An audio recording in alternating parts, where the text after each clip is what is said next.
People of Earth, good evening. Welcome to this edition 95 of Star Nation News.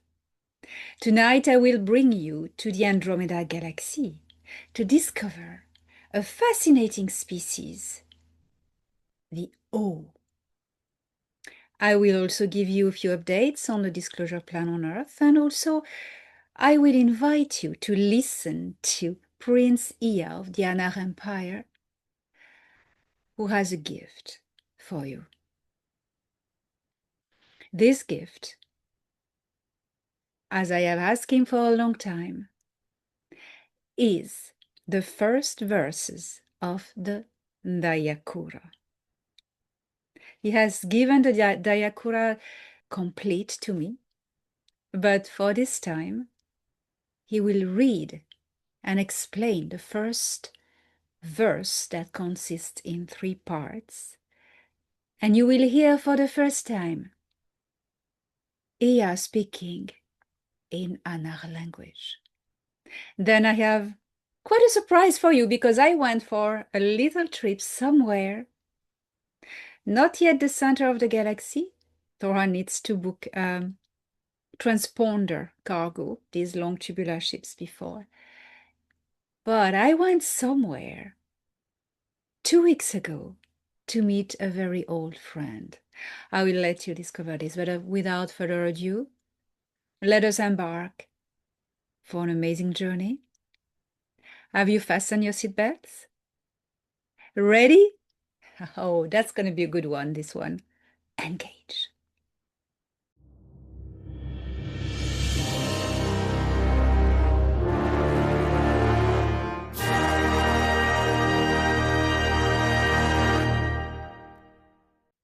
Regarding the Prime Directive, which is based on the cosmic laws of evolution, a military procedure that preserves lesser evolved species from higher advanced species, not to interfere in their evolution, the disclosure plan on Earth of extraterrestrial presence and existence has no delay. It is following a plan that is, regarding what Toran said, genius, and it is unfolding as split into different operations related to different organizations.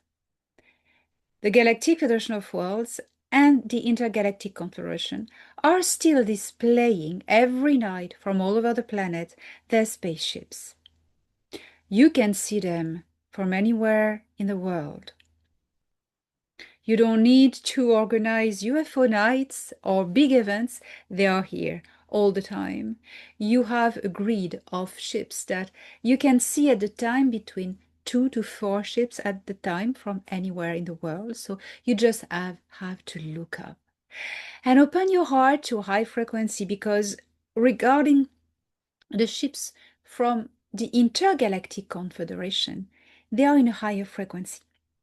So if your heart is open and already thinking in a higher frequency, you have better chance to see them uncloaked, because their cloaking systems, for most of them, are frequency cloaking shields.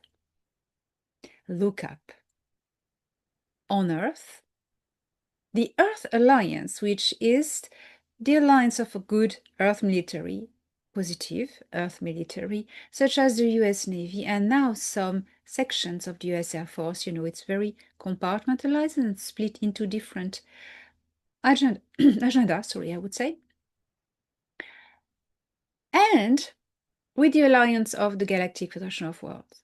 So the Earth Alliance is in charge of disclosing retro-engineered technologies and ancient cooperation between governments and extraterrestrials in the past, good organizations and lesser good organizations, such as the Greys and the Draco Reptilians, as it has happened in the past. All of these regressive ETs, Draco Reptilians and Greys, have gone. In 2021, ending in 2022, operations have cast away from the star system the Greys and the Reptilians. So now only the positive extraterrestrials are here.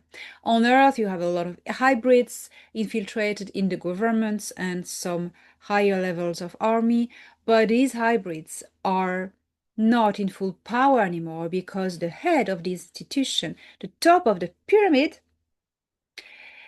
is cut off since the Draco-reptilians and the Greys have been removed. So not really anything to fear, but psychological operations, deception, but that's okay. We are now becoming more in tune and more clever, and we have developed our discernment to be able to see what the psychological operations are, such as Project Blue Beam, Polar Shift, Solar Shift, all of this. Yes, Earth is truly moving into the fifth density, but it's a slow process that is not causing any shift, brutal shift to humanity. No need to stress, to panic, stock supply, or fear. This is all deep state operations to leave people under the control of fear, because when you instill fear in a population, you can control it. The Earth and the solar system have moved into a higher frequency zone of this galaxy, which is in average fifth density. So we are adjusting, passing through fourth and fifth. It is a slow adjustment that comes from the star first, always, and then distributes to the other planets. Now we are going slowly to be on the same frequency level as, for instance, the Ahil and other species. So just follow the shift. Do not give in to conflict, because conflictual behaviors are the ancient paradigm, fighting back. The deep state wants to keep us fighting, divided. Let us not be divided. Let us share our differences. When diversity becomes infinity, that is when the fun begins. Different opinions, let's talk about it. That we enrich each other. But let us do it always in respect and politeness. I have seen recently on internet the expression of different opinions in disrespect, cyberbullying, abuse. This is not intelligent conversations. What humanity wants to aspire is to a connection from the heart. Let us speak as the wise elders that we are in the becoming. So now, speaking of these wise words, I am going to let you in the company of the wisest of wisest, Prince Ea. My dear Ea has a gift for you.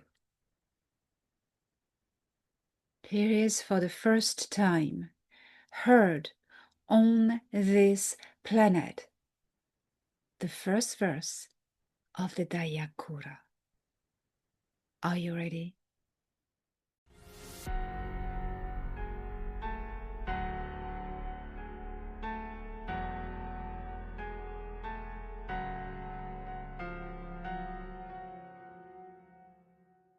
Among us, the Anakim.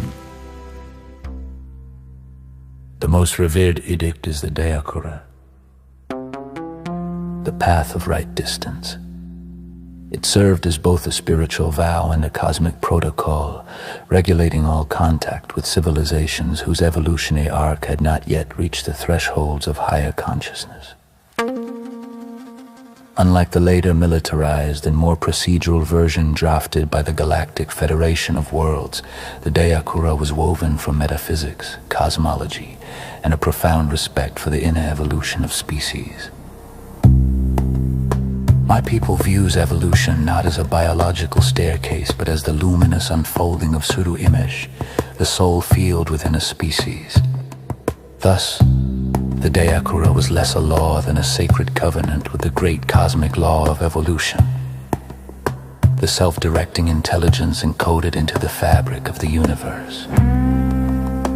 The DAYYAKURA arose during the high cycles of Edinkara, when the Anakim first began exploring and uplisting young planetary life, after early excesses and experiments, some well-meaning, some reckless. The High Council of Sages of Uraya declared that guiding lesser developed societies required moral architecture far deeper than strategic policy. The DAYYAKURA was thus not merely written, it was received.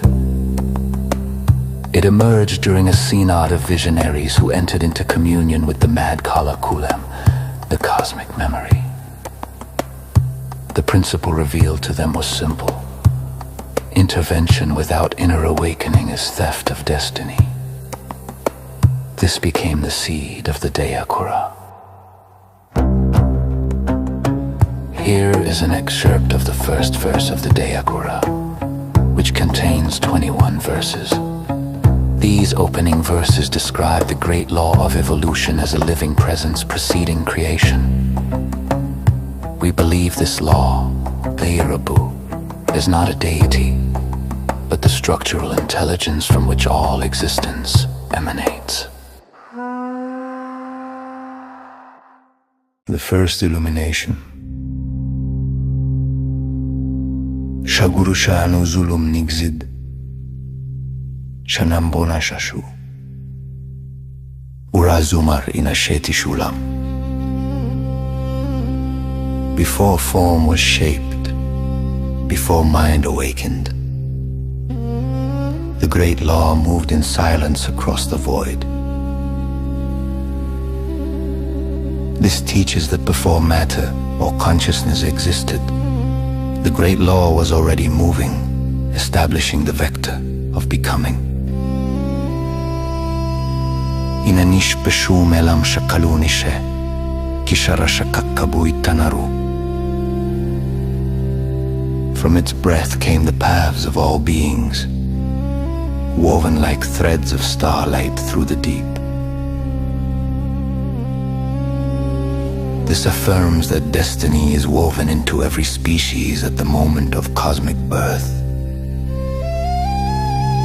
Ulshukashi shiddu shatarumi, shiddu tami tushanapsharushu kinnu. No hand shall seize another's path, for the thread is sacred to the soul that bears it. This warns that to interfere with this inherent vector is spiritual violation. The overall meaning resumes to intervention is a theft of divine architecture.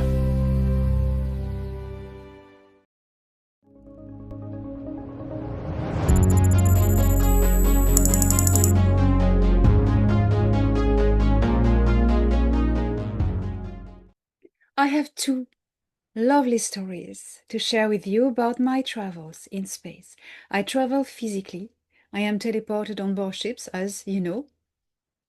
I do not do channeling or astral travel or projections or bilocation or whatever. For those who know who I am and what I do, this is what I do. On my latest visit last week on the battle station where Thorhan Eredion, my contact, is working,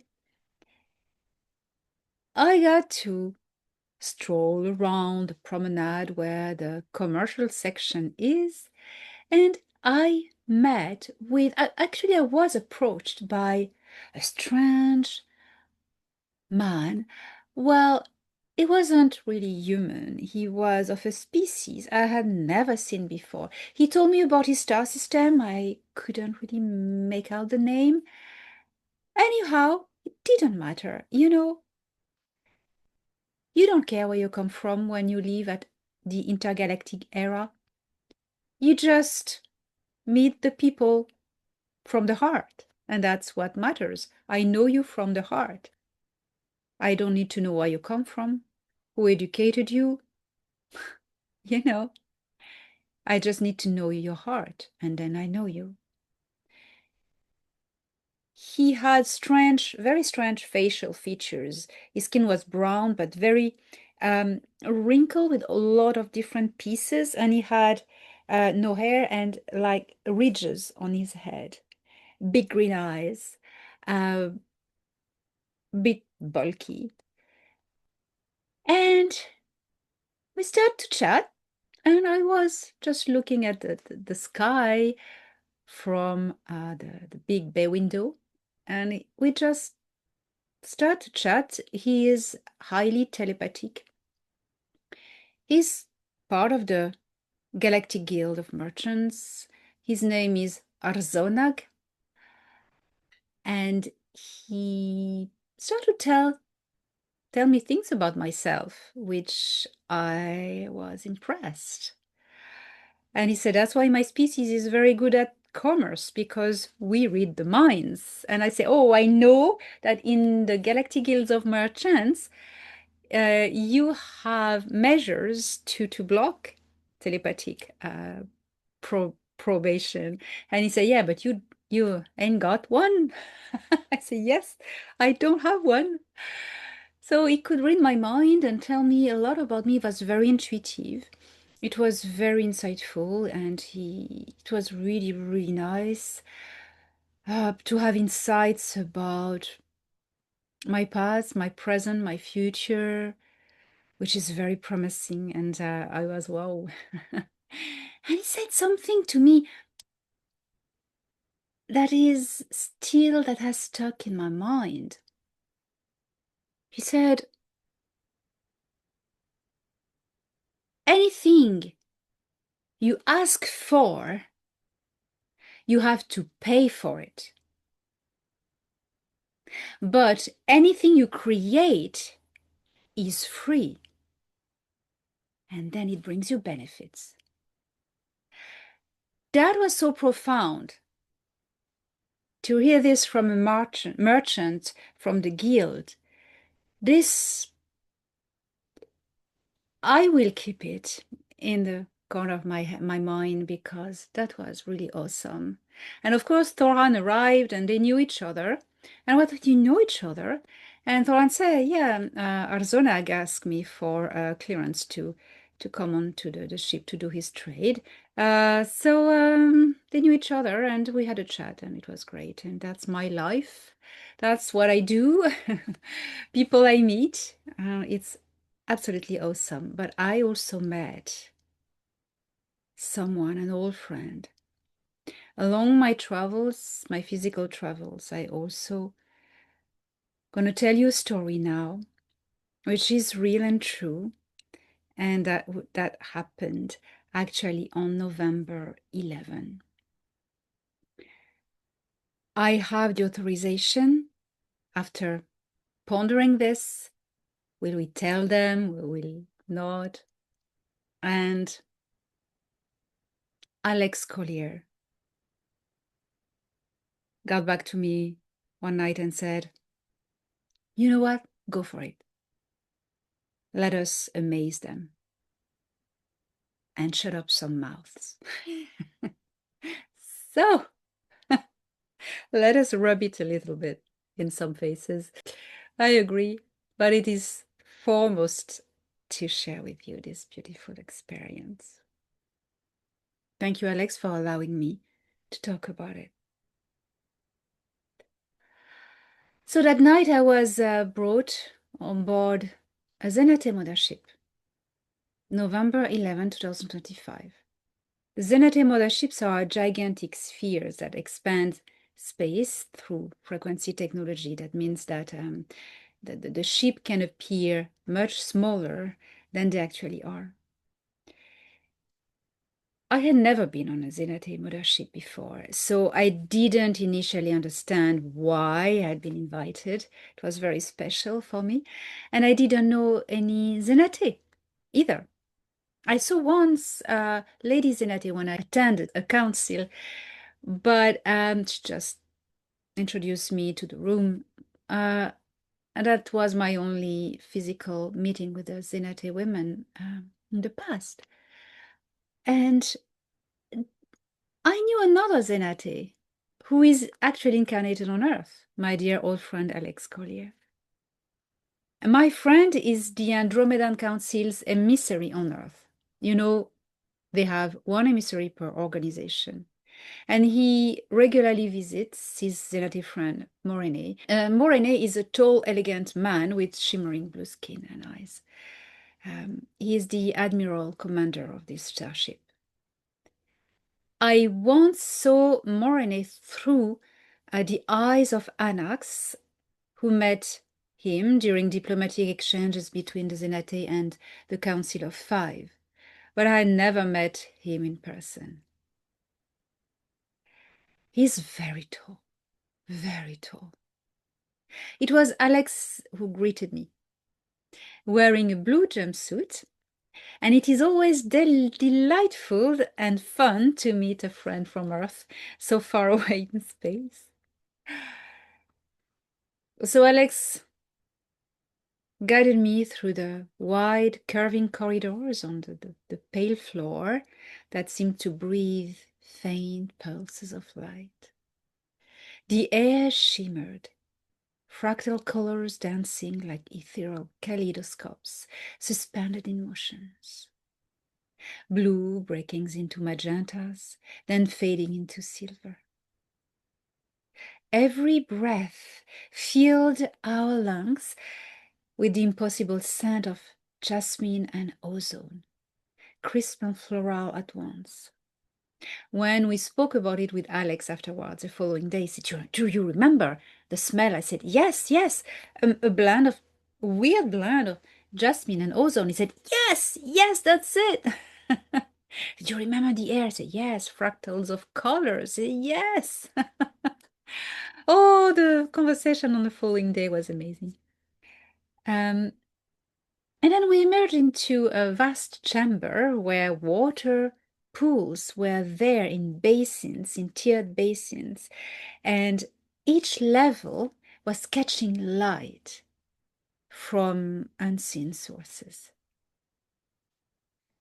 The surface of the water rippled softly, reflecting the ceiling above. A living architecture that seemed to grow rather than be built. Its organic curves gleaming with like the inside of a shell. The reflections danced across it, breaking into 1,000 fragments of movement that climbed the ceiling's contours before fading into iridescence. We could hear ZENATE children joyfully playing in the distance in the basins and messing around, playing in the water. They were so beautiful.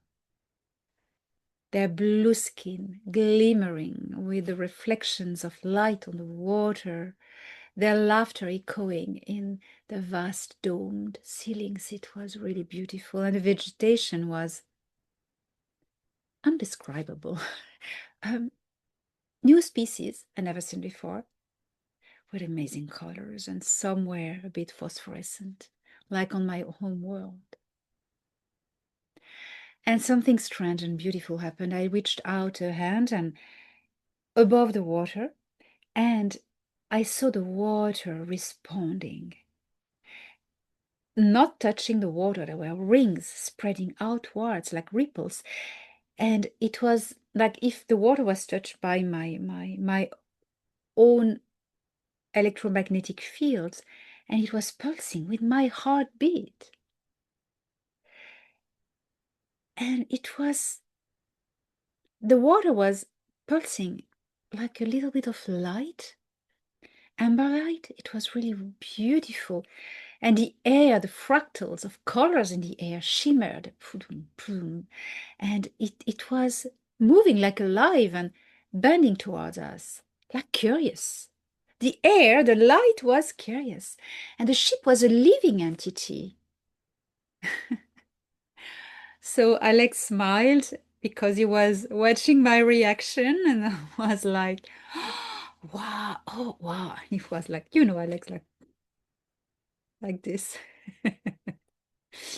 And he said to me, well, you're part of the ecosystem now.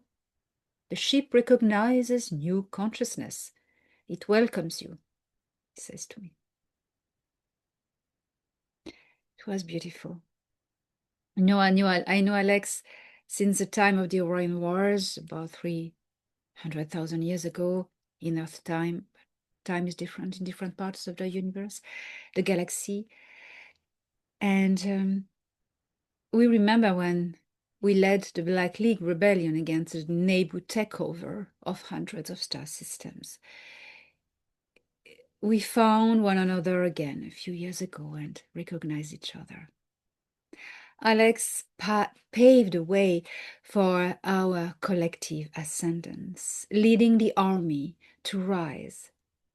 Yet he was mercilessly targeted by the adversaries of humanity. Despite tremendous efforts to shut him down, he never wavered. He stood strong in honor and integrity. We stood there in perfect stillness, like two very old friends, listening to the ZENATE children playing in the water pools. And silence spoke its own language. We had completed our mission. The children of Earth were awakening.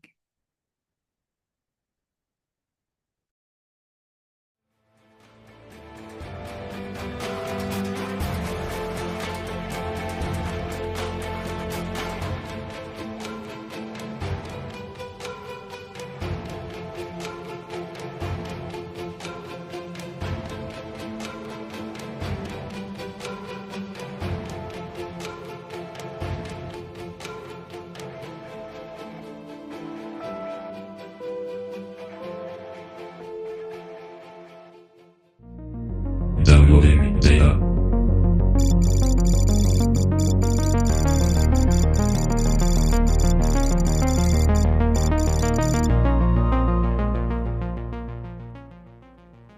The awe these astonishing beings are plasmic, non-incarnated, 12th density consciousnesses. Their plasmic structure is crystallized in geometric patterns of light. The O's are a collective consciousness that communicates in a way beyond telepathy, which humans of Earth have not yet experienced. They originate from a triple star system named Oshuri in the Megapae galaxy, also known as Andromeda. But they do not live on a specific planet. The O's inhabit space and feed off the stellar radiation from their 3 stars and the frill contained in the ether.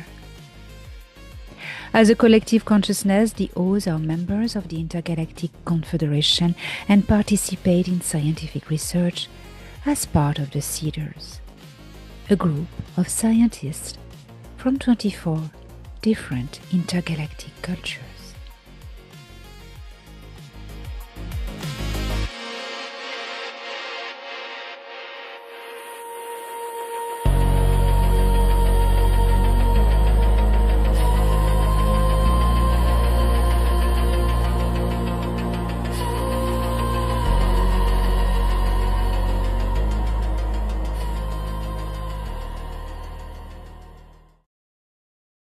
Anything you ask for, you have to pay for it.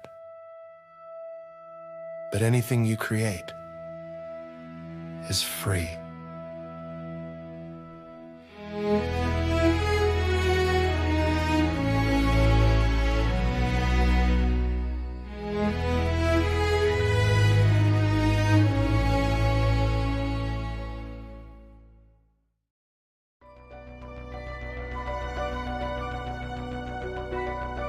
Star Nation News was brought to you by Elena Danaan. Don't miss the latest news every Monday on Elena Danaan's channel.